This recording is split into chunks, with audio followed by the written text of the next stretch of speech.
গল্পকথন by Kallol চ্যানেলে আপনারা শুনছেন শওকত আলীর লেখা দক্ষিণায়নের দিন। আজ ৬ষ্ঠ পর্ব। এমন সময় ফোন কানে তুলতেই মাঝার সাহেবের গলা শুনে রাখি। দুপা এগিয়ে ঘর, তবু ফোন করছেন। অদ্ভুত কাণ্ড। নাকি ইতিমধ্যেই বাইরে গিয়েছেন কোথাও, সেখান থেকে ফোন করার দরকার হয়েছে। যাবেন না? আপনার কামরায় আমি একটু পরেই আসছি। একটা সমস্যা হয়েছে, সাহায্য করবেন আশা করি, মাঝার বলে। রাখি ছোট্ট জবাব দিল, আসুন, আমি আছি। তারপর রাখি অস্থির হয়ে অপেক্ষা করে। ঘড়ির দিকে তাকিয়ে দেখে ৩টা। অফিসের কলিং বেলগুলো আবার সাড়া তুলছে। টাইপ মেশিনগুলোর সরব ব্যস্ততা শোনা যায়। হাতের কাছের ফাইলগুলো নাড়াচাড়া করল রাখি। কয়টা বিজ্ঞাপন দেখল। সাউথ সি আইল্যান্ডে কুসুম সজ্জিতা রমণীদের সঙ্গে বিদেশি ট্যুরিস্টদের অন্তরঙ্গ আলাপের ছবি। ঠিক তখনই দরজা খোলার শব্দ হল। মাঝার সাহেব ধীর পায়ে এগিয়ে এলেন। তারপর একখানা খাম এগিয়ে দিয়ে বললেন, এটা পড়ে দেখবেন। রাখি খামখানা হাত বাড়িয়ে নিল। মাঝার সাহেব কিছুক্ষণ চুপ করে থেকে বললেন, আমি ২ দিনের জন্য বাইরে যাচ্ছি। অফিসের চার্জ রইল আপনার উপর, আমি সবাইকে জানিয়ে দিয়েছি। রাখি মাঝারের মুখের দিকে তাকায় তখন। কি বলবে ভেবে পায় না। আপনার কোনো অসুবিধা হবে? না, তেমন কি, রাখি মৃদুস্বরে অসম্পূর্ণ জবাব দেয়। তাহলে চলি আমি। মাঝার সাহেব দৌড়ের দিকে পা বাড়ালেন। তারপর বেরোবার মুখে বললেন, miss Rashed, I didn't mean to hurt you, please keep it in mind. Rakhi শুনল, তারপরেও বসে রইল। চিঠিটা হাতে নিয়ে সে বিপন্ন বোধ করছে। অনুমান করতে অসুবিধা হয় না কি আছে চিঠিতে। খুলবে কি খুলবে না ইতস্তত বোধ করল কিছুক্ষণ। তারপর একসময় চিঠিখানা খুলল। ইংরেজিতে লেখা দীর্ঘ চিঠি। মাঝার সাহেব অল্পক্ষণ আগে এই চিঠি লিখেছেন, চিঠি দেখে তা মনে হয় না। মিস রাশেদ, জীবনে এমন কতগুলো সময় আসে যখন মানুষকে দৃঢ় হতে হয়, একরোখা হতে হয়, তা না হলে জীবন ফাঁকি দিয়ে চলে যায়। আমি অপেক্ষা করেছি বহুকাল, কিন্তু যেদিন তোমাকে প্রথম দেখলাম সেই দিন মনে হলো আমার জীবনের সেই মুহূর্তটি এসেছে। সেই দিনই আমি তোমাকে ভালোবেসেছি। আমি পোড় খাওয়া মানুষ।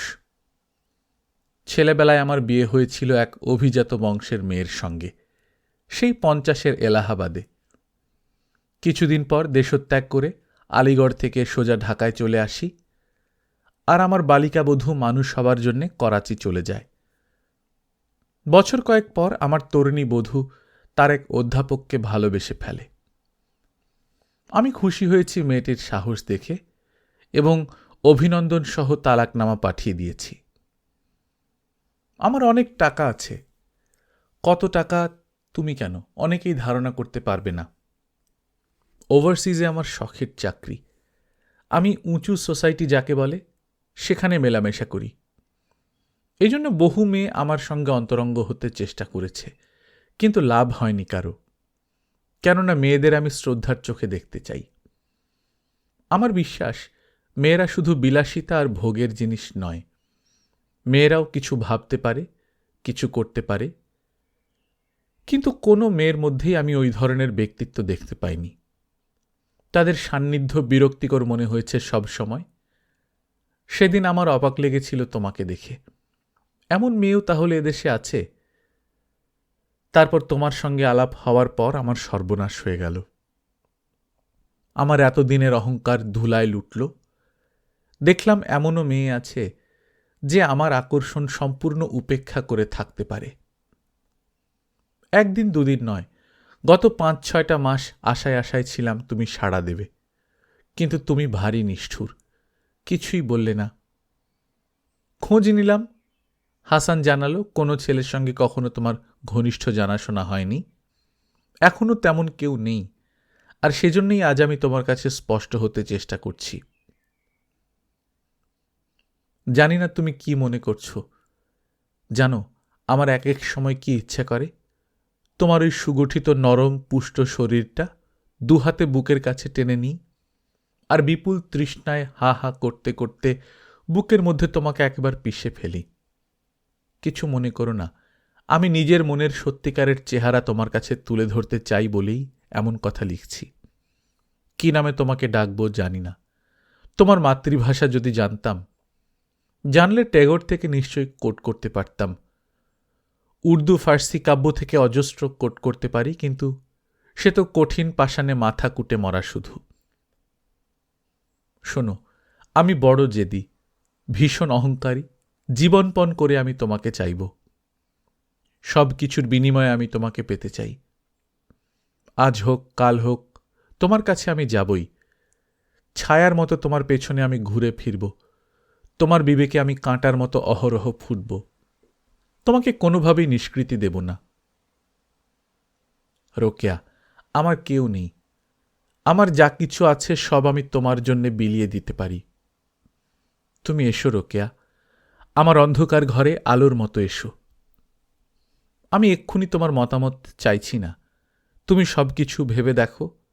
যখন তুমি রাজি হবে আমি তখনই তোমার আব্বাকে জানাব। হাসানকে ইতিমধ্যে বলে রেখেছি। ইতি মাঝহার। রাখি চিঠি পড়ে স্তব্ধ হয়ে বসে থাকল কিছুক্ষণ। তারপর কি মনে করে উঠে দাঁড়ালো। আর এখানে থাকতে ভালো লাগছে না। এখানে থাকলেই যত রাজ্যের ঝামেলা। আর এই মুহূর্তে দরজায় বেয়ারার মুখ দেখা গেল। স্টেনো মেমসাব কথা বলতে চান। রাখিকে আবার বসতে হলো। বলল, আসতে বলো। ইভা মরিস হল সেই ধরনের মেয়ে যে রাখির ইংরেজি শুধরাতে এসেছিল। ইভাকে এখন ম্লান দেখাচ্ছে। কদিন আগেও ওকে ভারী উজ্জ্বল দেখেছিল রাখি। ইভা সোজাসুজি কথা পারল। আমার একটা বিপদ হয়েছে, সাহায্য করবেন? রাখি হাসল, আন্তরিক হতে চেষ্টা করল। বলল, বলে দেখুন কতদূর পারি। আমার কিছু টাকা দরকার। টাকাটা আমি অফিস থেকে ধার চাই। বেশ তো, অনেকেই তো ধার নেয়। অনেকেই নেয়, কিন্তু আমরা পারি না, টেম্পোরারি স্টাফ। তাছাড়া মাঝার সাহেব বোধহয় রাজি হবেন না। ওয়াই? রাখি ভুরু কুঁচকাল। সে অনেক কথা, সেসব বলা সম্ভব নয়। ইভা মাথা নিচু করে জানায়, শুধু টাকাটা ধার পেতে যদি সাহায্য করেন তাহলেই কৃতজ্ঞ থাকব। রাখি শান্ত কণ্ঠে জিজ্ঞেস করে, কত টাকা? বেশি নয়, 1000-2 মতো। অত টাকা? রাখির অবাক লাগে। 2000 টাকা বেশি নয়? আশ্চর্য। ইভা তখন বুঝিয়ে বলতে চেষ্টা করে, টাকাটা আমার বোনের জন্য চাইছি আমি। তার স্বামী বহুকাল নিখোঁজ থাকার পর এসেছে একটা জখম ফুসফুস নিয়ে। তার চিকিৎসার জন্যই টাকাটা ধার করতে হচ্ছে। আচ্ছা, আমি দেখব, মাঝার সাহেবকে কালই বলবো। রাখি আশ্বাস দিয়ে উঠল। আর এখানে নয়, এবার বেরোবে সে। প্লিজ ও কাজ করবেন না, মাঝারকে কিছু বলবেন না। ইভা কেমন আর্তনাদ করে উঠল। বাহ, কেন? রাখি বুঝতে পারে না।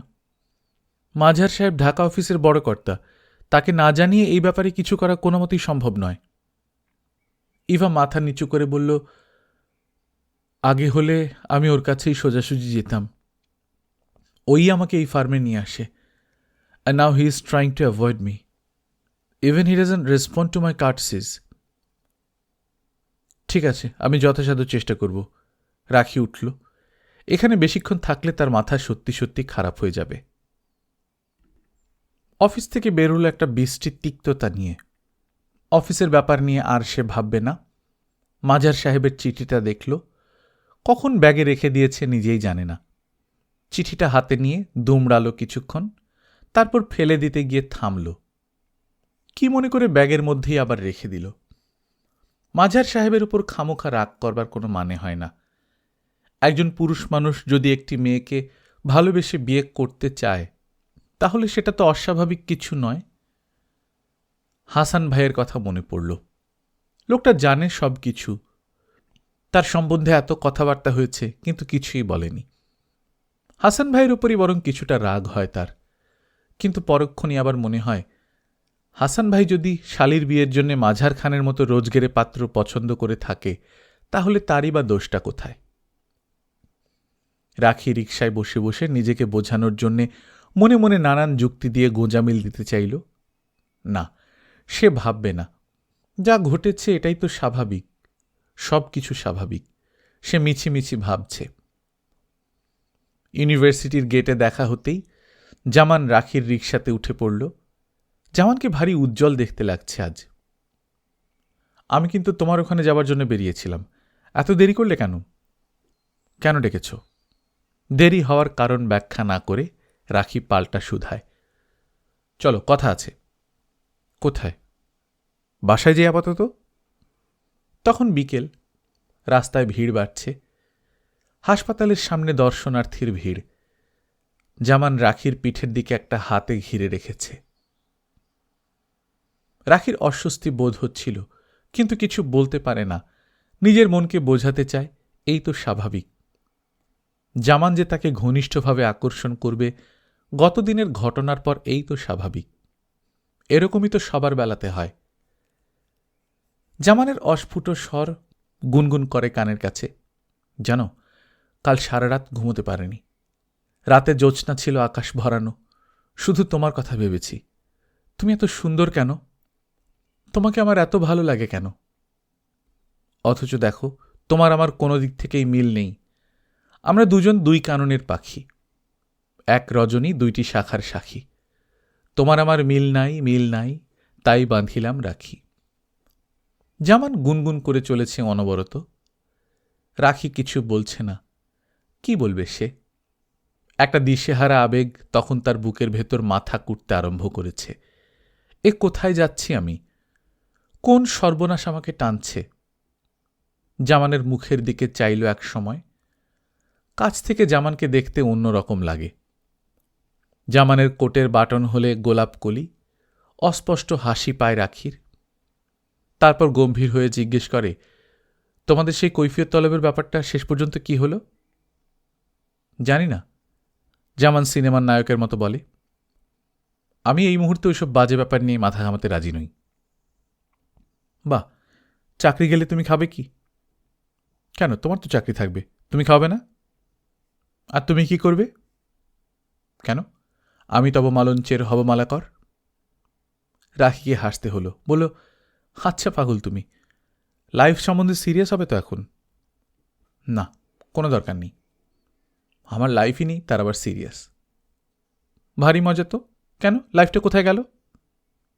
আহ, ফর গডস রাখি, প্লিজ হোল্ড ইয়োর টাং। রাখি চুপ করল। যেমন এমন ছেলে মানুষ, অথচ এতকাল তাকে কি ভেবে এসেছে সে?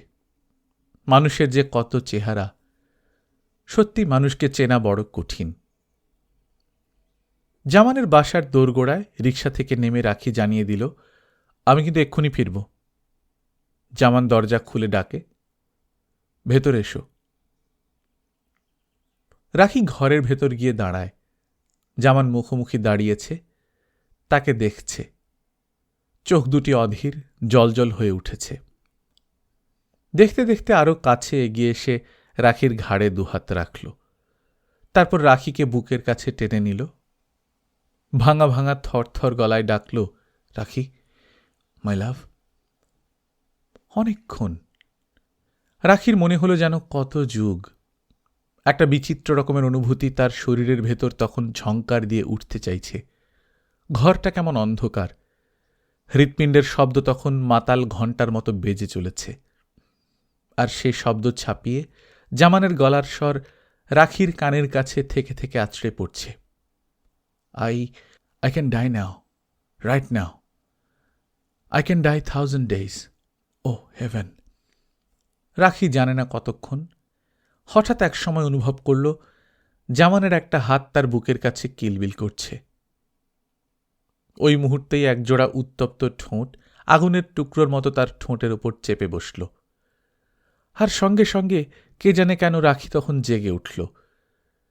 জেগে উঠেই জোরে নিজেকে ছাড়িয়ে নিল। ছাড়িয়ে নিয়ে সে ঘর থেকে বেরিয়ে এলো। দু চোখ ছাপিয়ে তখন তার পানি বেরিয়ে আসছে। জানে না কেন বুকের ভেতর কিরকম একটা অসহ্য কষ্ট হচ্ছে। কয়েক মুহূর্ত তারপর দ্রুত হেঁটে পার হল গলির রাস্তাটুকু। তখন সন্ধ্যা হচ্ছে। না, পেছনে তাকাবে না সে। প্রায় দৌড়তে দৌড়তে রাস্তার মোড়ে এসে খালি রিকশা পেয়ে সে চেপে বসল। রাখির অফিসে একদিন সত্যি সত্যি সেজান এলো। রাখি হাতের কাজ সরিয়ে রাখল তাকে দেখে। সেজান মুখোমুখি বসে রাখির মুখের দিকে তাকাল। রাখি লক্ষ্য করে সেজানকে বড্ড কাহিল দেখাচ্ছে।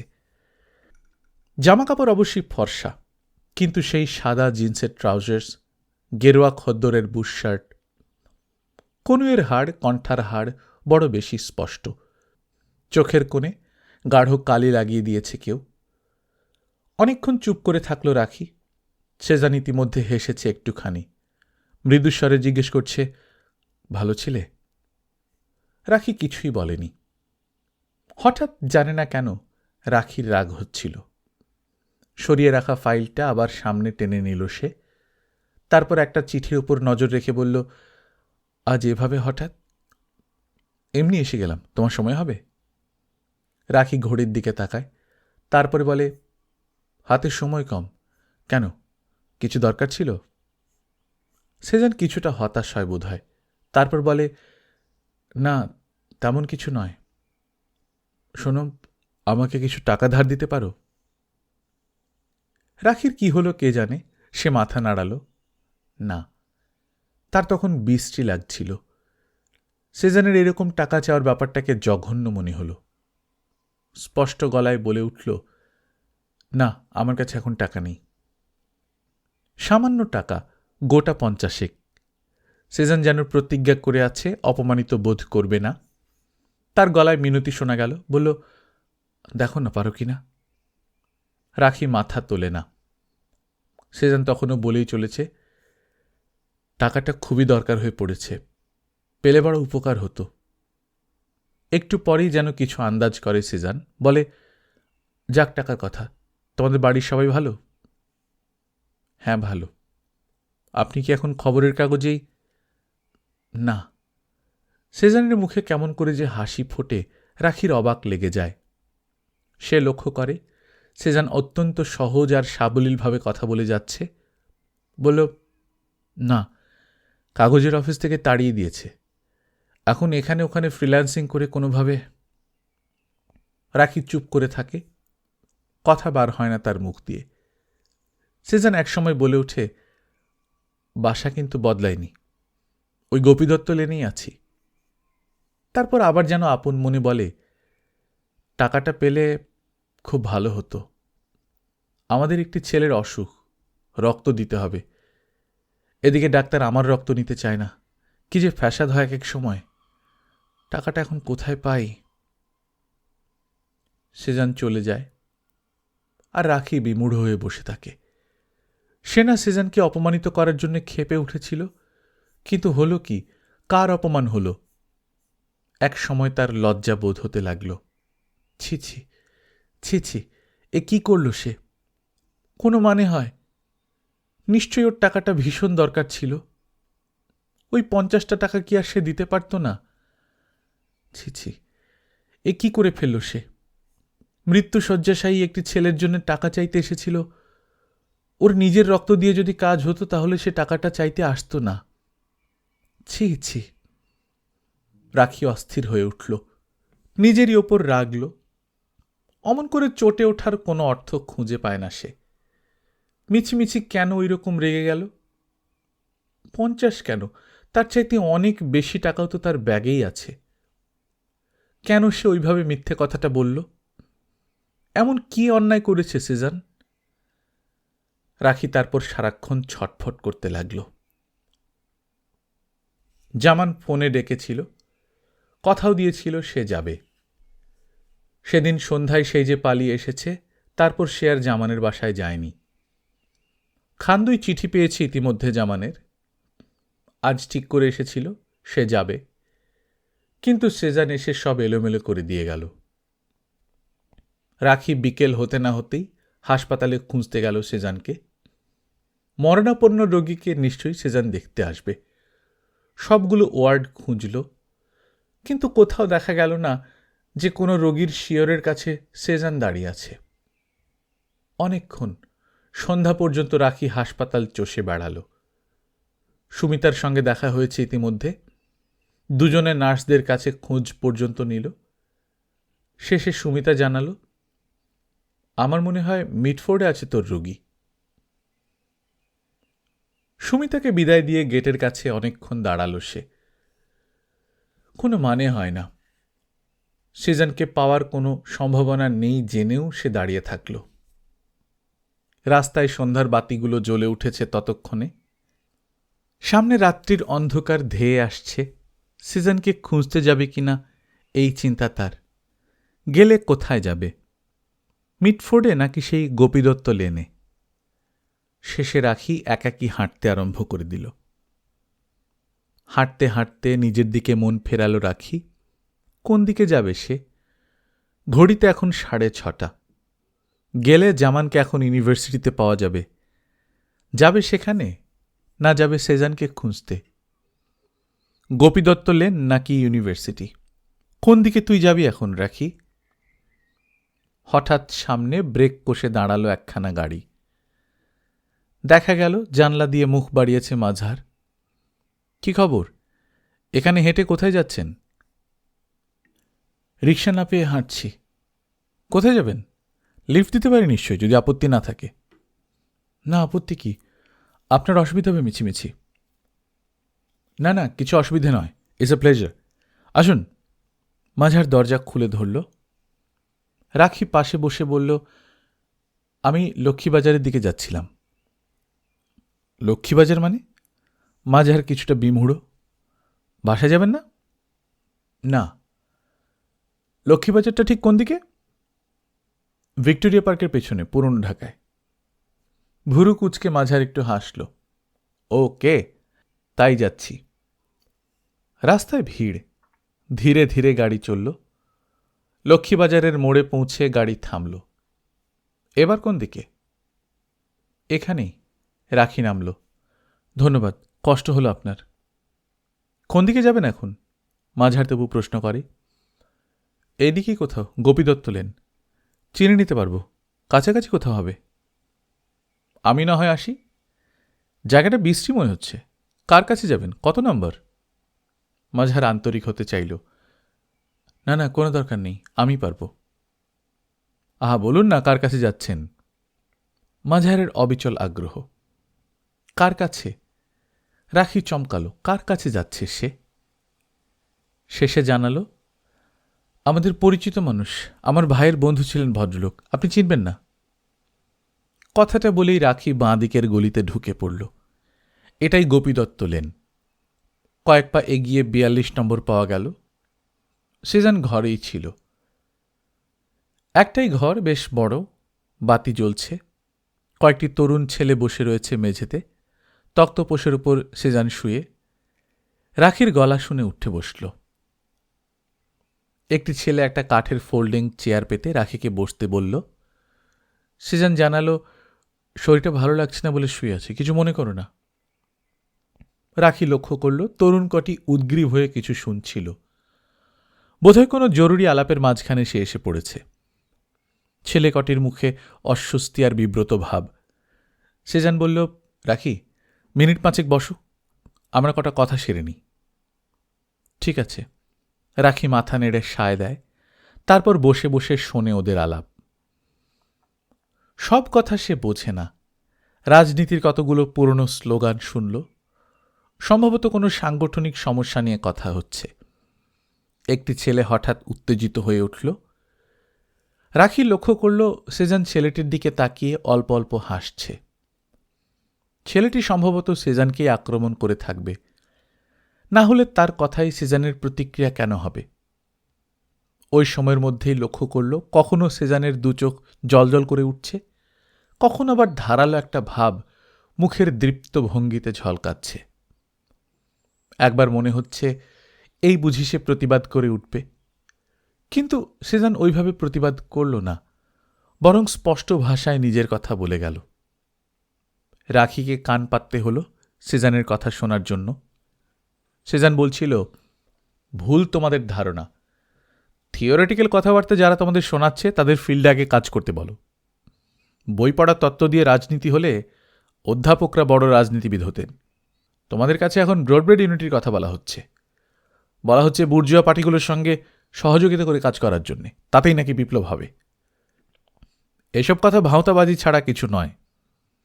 কেননা বলা হচ্ছে যে সাম্রাজ্যবাদের সহযোগী বুর্জুয়াদের সঙ্গে সহযোগিতার মাধ্যমে জাতীয় ধনতন্ত্রের বিকাশ হলে দেশে শিল্পায়ন হবে এবং তখনই সম্ভব সুস্থ সবল শ্রমিক শ্রেণী গড়ে ওঠা এবং তাদের নেতৃত্বে সমাজতান্ত্রিক বিপ্লব।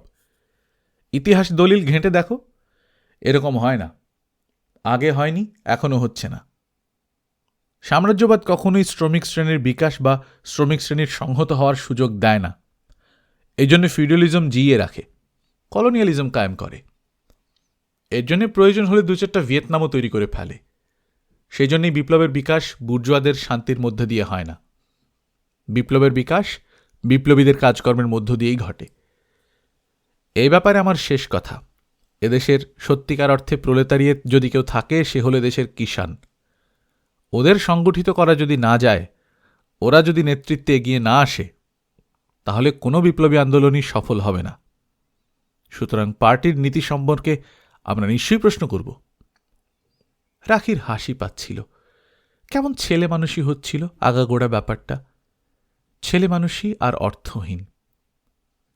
আরও কিছুক্ষণ ওরা তর্ক করল। ঘুরে ফিরে ওই একই ধরনের শব্দ আর স্লোগান উচ্চারিত হলো এক একজনের গলায়। কেউ আলাদা দল গড়ার প্রস্তাব তুলল, কেউ মিলেমিশে থেকে কাজ করার কথা বলল, কেউ এক্ষুনি সশস্ত্র সংগ্রাম এবং শ্রেণীশত্রু চিহ্নিত করার দায়িত্ব নেওয়ার কথা বলল। সব কথা একের পর এক হয়ে যাচ্ছে। বাধা দিচ্ছে কেউ কেউ, কেউ কেউ ফোড়ন কাটছে, কিন্তু কথাগুলো তবু হয়ে যাচ্ছে। রাখির মনে হলো ডিবেটিং সোসাইটির মিটিংয়ে এসেছে বোধহয়। শুধু তর্ক আর কথা। 5 মিনিটের জায়গায় 25 মিনিট পার হয়ে যায়, অথচ ওদের কারো ভ্রুক্ষেপ নেই সেদিকে। একসময় রাগী ছেলেটি উঠে দাঁড়াল, বলল, তাহলে আপনি ব্রডব্রেড ইউনিটিতেও আমাদের সঙ্গে আসছেন না?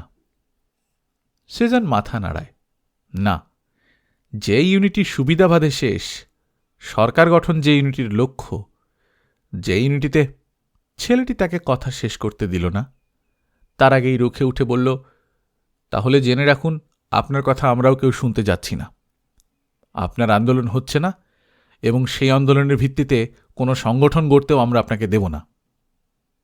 ছেলেটি তার সঙ্গীদের নিয়ে চলে গেল। অন্য 2টি ছেলে সেজানের কাছে এসে জিজ্ঞেস করল, আমরাও যাই তাহলে এবার? যাবার মুহূর্তে ছেলে 2টি বলল, আপনি ঠিক করেছেন, দেখব পার্টি কোথায় দাঁড়ায় এবার। সবাই চলে গেলে সেজান চুপচাপ চিত হয়ে শুয়ে রইল কিছুক্ষণ। রাখির তখন অসহ্য লাগছিল, ভাবছিল উঠে যাবে। এরকম তর্কাতর্কির মধ্যে থাকতে বৃষ্টি লাগছে তার। ঠিক তখনই সেজান ডাকল, তারপর রাখি, তুমি একেবারে এখানে হঠাৎ? আপনি টাকা চেয়েছিলেন। ব্যাগ থেকে টাকাটা বার করে এগিয়ে দিল রাখি। সেজান হেসে ফেলল, ও সেই ব্যাপার, তুমি টাকা নিয়ে এত দূর চলে এলে? রাখি বিব্রত বোধ করে, বলে, আপনার অমন দরকার তখন জানালেন। তোমার মাথা খারাপ দেখছি, এমন কেউ করে? ও টাকা এখন তোমার কাছেই রেখে দাও। যে জন্যে চেয়েছিলাম সেটা মিটে গেছে। বাহ, তখন যে বললেন কার সিরিয়াস অসুখ, রক্ত দিতে হবে? হ্যাঁ, রক্তের ব্যবস্থা শেষ পর্যন্ত হয়েছে। কে দিল? নিল আমার শরীর থেকেই, তাই তো অবেলায় শুয়ে থাকতে হচ্ছে। সেজান আপন মনে যেন হাসে, বলে, এই রক্ত নিয়ে কি কম ঝামেলা? ব্লাড ব্যাংকের ডাক্তার কোনো মতেই রাজি হয় না। চেনা ডাক্তার তো, শেষে অনেক বলে কয়ে রাজি করালাম। রাখি শোনে আর চেয়ে চেয়ে দেখে। দুর্বল একটা মানুষ নোংরা বিছানায় শুয়ে আছে। দুর্বল, নোংরা, কিন্তু স্বাভাবিক স্বরে কথা বলে যাচ্ছে, বলছে আর হাসছে। রাখির বলবার কিছুই নেই, তার কেবলই দম বন্ধ হয়ে আসতে লাগল। ঘরের ভেতরটা অসহ্য লাগছে তার। রাখি, আমার একটা কাজ করে দেবে? সেজানের কথায় রাখিকে মনোযোগ দিতে হলো। আমি বোধহয় কাল হাসপাতালে যেতে পারবো না। বেলা 11টার দিকে একবার হাসপাতালে টেলিফোন করে একটু খোঁজ নিও তো, অপারেশন হলো কিনা। 7 নম্বর ওয়ার্ডের 11 নম্বর বেড, ডিউডোনিয়াল আলসারের কেস, রোগীর নাম মনসুর। আমি বিকেলে তোমাদের বাসায় যেতে চেষ্টা করব। বিকেলে থাকবে তো বাসায়? রাখি মাথা পর্যন্ত নাড়ায় না। সে কেবলই ভাবছে কি জন্য সে এসেছে, কি ছেলে মানুষিতে তাকে পেয়েছিল যে এতখানি পথ ছুটে আসতে হলো তাকে। রাখি উঠল। আমি চলি তাহলে। এখনই যাবে? সেজান বিছানায় উঠে বসল। হ্যাঁ, রাত হচ্ছে, অফিস থেকে বাসায় ফিরিনি। ও। সেজান কি বলতে গিয়ে থামে, তারপর বলে, তুমি আজ প্রথম আমার বাসায় এলে, কিন্তু এক কাপ চা পর্যন্ত।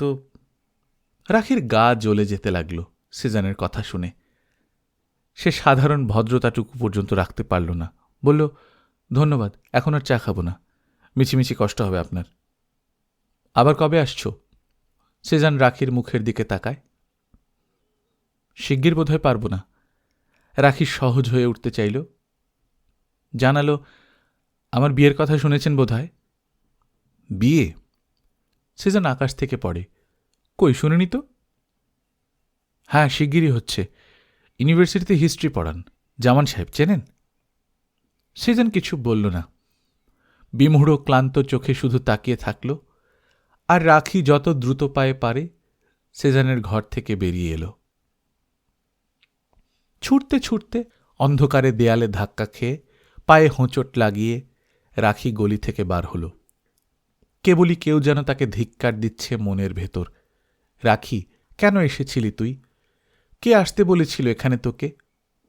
কেবলই মনে হতে লাগল সেজান তাকে নিদারুণ অপমান করেছে। এমন অপমান জীবনে কেউ তাকে কখনো করেনি। সারাটা পথ সে নিজেকে ধিক্কার দিতে দিতে এলো। এত বোকা কেন সে? কি দরকার ছিল বাড়ি বয়ে টাকা দিতে যাবার? যে মানুষের চিকিৎসার জন্য টাকার দরকার ছিল তাকে চেনা তো দূরের কথা, চোখেও দেখেনি সে। রাখি বাসায় ফিরে শুনল জামান তাকে খুঁজতে এসেছিল। আব্বার সঙ্গে অনেকক্ষণ বসে গল্প করে গিয়েছে। পারভিন খুঁটিয়ে খুঁটিয়ে বর্ণনা করে আগাগোড়া। বলল, জানো রাখি আপা, ভদ্রলোক কিন্তু বেজায় কাহিল হয়ে পড়েছেন। দেখে ভারী মায়া লাগে। যা করবার হয় তাড়াতাড়ি করা উচিত তোমার, বেচার আর কত ঘুরবে? রাখি কি বলবে? পারভিন চূড়ান্ত ফাজিল হয়েছে।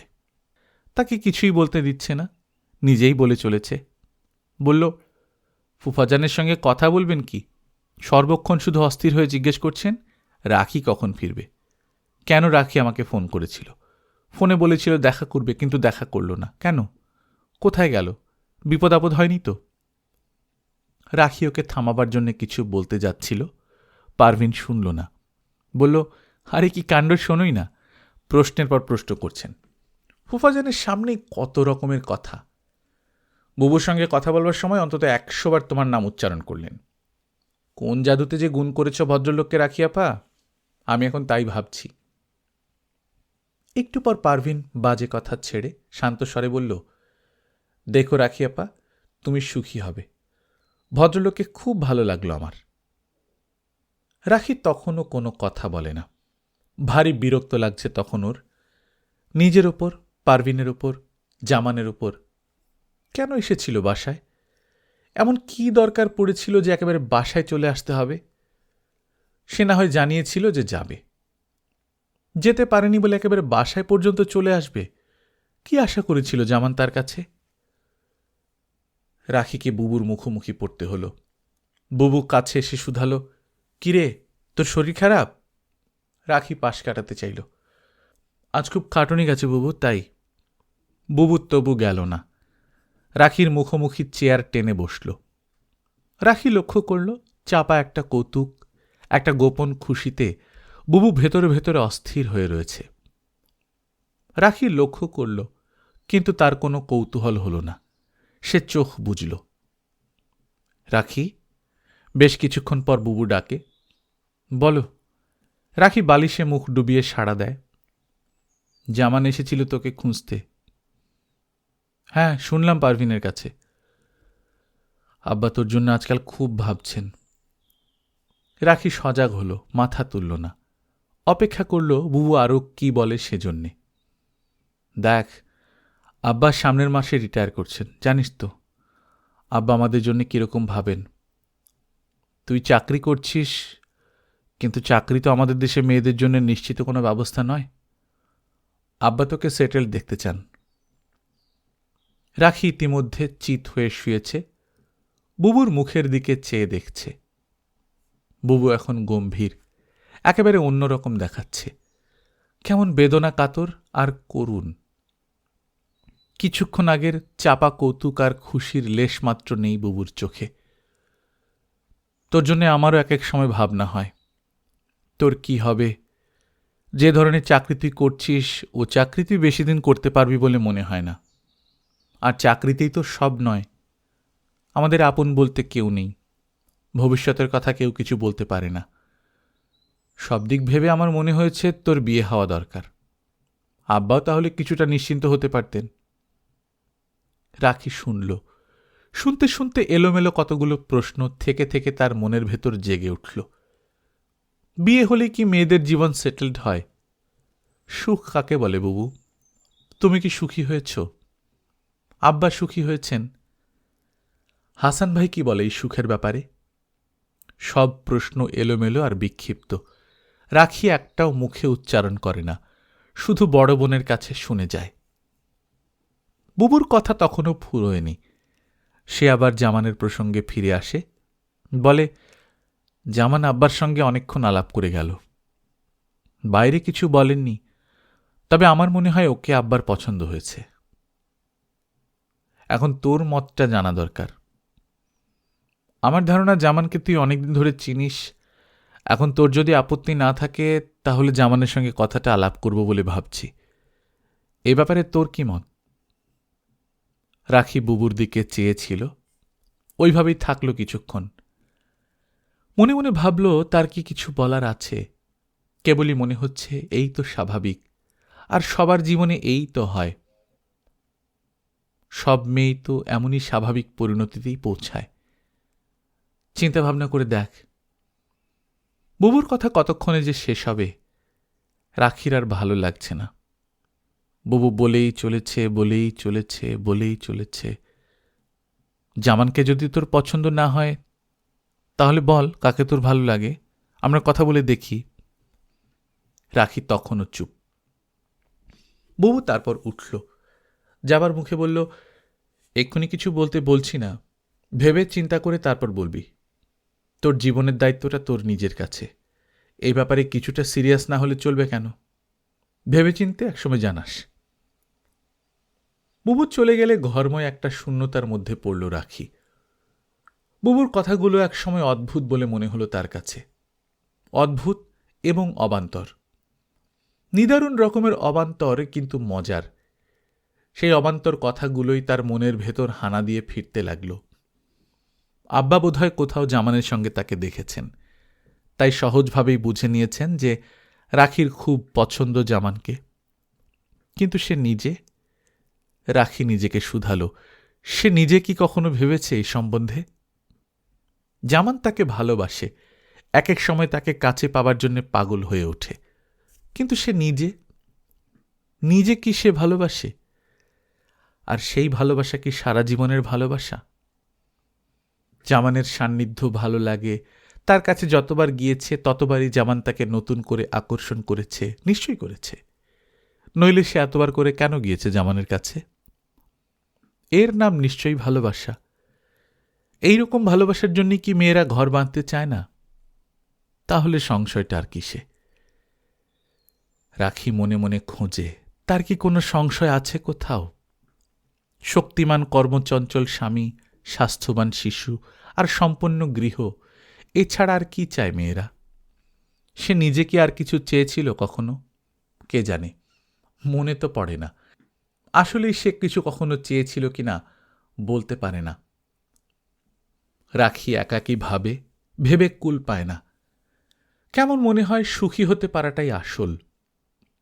সবারই সুখের বাসনা থাকে, জামান নিশ্চয়ই সুখ দেবে তাকে। না পারলেও আপ্রাণ চেষ্টা করবে হয়তো। অধ্যাপক স্বামী, নিরুদ্বিগ্ন শান্ত জীবন, মন্দ কি? এই বা কজনের জীবনে আসে? জামানের বাসা থেকে সেদিন ফেরার পথে যেমন মনে হয়েছিল, আজও তেমনি রাখির মনে হল।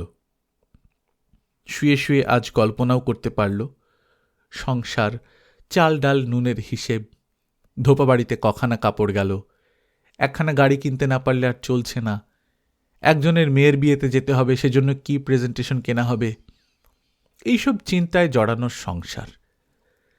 রাখির চিন্তা করতে খারাপ লাগল না, এবং ওই সঙ্গে সে একটি শিশুর মুখও দেখতে পেল কল্পনায়। রাখির মন্দ লাগে না কল্পনা করতে, কিন্তু ওই পর্যন্তই। সংসারের মানুষটার কথা আর কল্পনায় আসে না। জামানকে ওই কল্পনার সঙ্গে সে মেলাতে পারে না। এই এক মুশকিল, হিসেবে ভালোবাসাকে মেলানো যায় না। রাখির অবাক লাগে, ঘনিষ্ঠতার আকর্ষণ, সংসারের কল্পনা এসবের সঙ্গে মেলে, কিন্তু ওই পর্যন্তই, তারপর আর মেলে না। অথচ তার জীবনের প্রথম পুরুষ জামান, নাকি আর কেউ? তার সন্দেহ হয় অন্য কেউ কি এসেছিল তার জীবনে। মাঝহারের কথা মনে পড়ে, তার চিঠির লাইন পর্যন্ত স্মরণে আসে, কিন্তু তবু সে জানে মাঝহার নয়। মাঝহারের কথা মনে হলে তার হাসি পায়। তাহলে আর কে?